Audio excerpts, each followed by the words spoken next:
And the big story, snuffing out an epidemic. Michigan becoming the first state to ban the sale of flavored e-cigarettes. Governor Gretchen Whitmer today accusing e-cigarette companies of using deceptive advertising and candy flavors to hook kids on nicotine. Whitmer ordering the health department to issue emergency rules to ban sales in the state. All of this after a series of mysterious respiratory illnesses right here in Michigan and all around the country, all associated with vaping. 7 Action News reporter Brian Abel is live in Lansing, where the governor is set to speak on this within the hour. Brian. Yeah, the governor rolled out this plan on national television earlier this morning. We're about to hear from her in person for the first time here at University Club in Lansing in just a few minutes.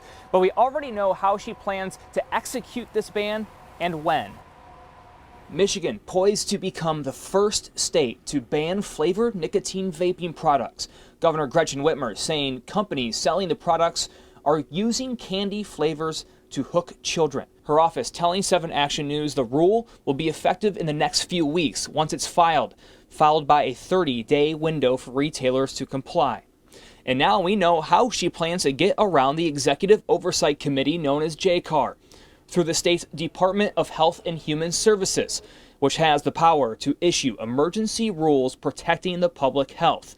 The department laying the groundwork a week ago with this finding that the state of Michigan faces a vaping crisis. Happy that someone is going to take the lead on something that harm our children. The vaping industry already responding. Leading manufacturer Juul Labs pushing back on the pending ban, including menthol-based products like mint flavoring, saying, "We believe that to encourage adult smokers to switch from combustible use, the #1 cause of preventable death in the world, they should be available at retail alongside tobacco."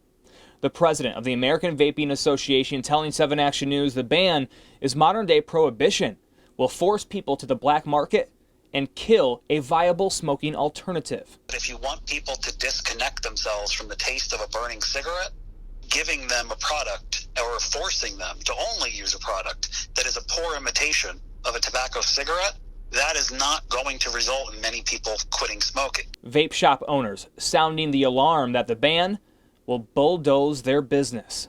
I've never witnessed one transaction that doesn't have flavor in it. So if this continues, we're going to have to shut down. Now the governor is at a private event inside University Club here. She is expected to come out, talk to us briefly at about 5:15. We'll of course bring that to you as well as any updates on air and online. And coming up tonight at 6, you'll hear more from that shop owner about what they expect this new policy will do for business. Reporting live in Lansing, Brian Abel, 7 Action News. All right, Brian, we'll see you soon when the governor takes the podium out there in Lansing. Yeah, you know, a lot of people say vaping is bad for you, but what do we really know about the impact vaping has on not only the lungs, but also the body? Our chief health editor, Dr. Partha Nandi, here to fill us in on what we need to know. So Glenda, as of right now, the CDC is investigating 215 possible cases of severe pulmonary disease linked to e-cigarettes, but yet they haven't identified a specific substance or product as the cause. But when you vape, here's what you do. You basically inhale an aerosol made from a liquid that was heated up. And e-cigarettes contain harmful ingredients like diacetyl, a flavoring chemicals that's linked to serious lung disease. So not a good thing. Now, Doc, a lot of advocates for e-cigarettes say that vaping is safer than traditional smoking. Is this true? Is this a true statement? That's a great question, Alan. What happens is that there are over 7,000 chemicals in regular cigarettes, with 96 flagged as harmful or potentially harmful. Now, e-cigarettes do have fewer chemicals than traditional cigarettes, but they also contain ultra-fine particles, cancer-causing chemicals, and heavy metals like lead, tin, and nickel.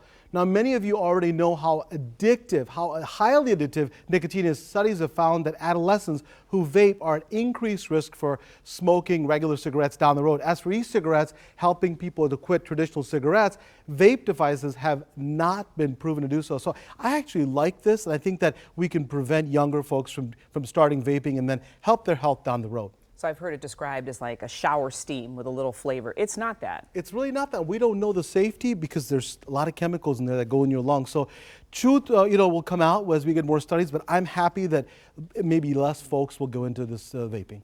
All right, Dr. Nandi, thank you for joining us. My pleasure. Yeah, some really good information for sure. Well, for more on the law and the product, it will change and impact, head to WXYZ.com as we await Governor Whitmer to talk about this landmark decision that could be made. Absolutely.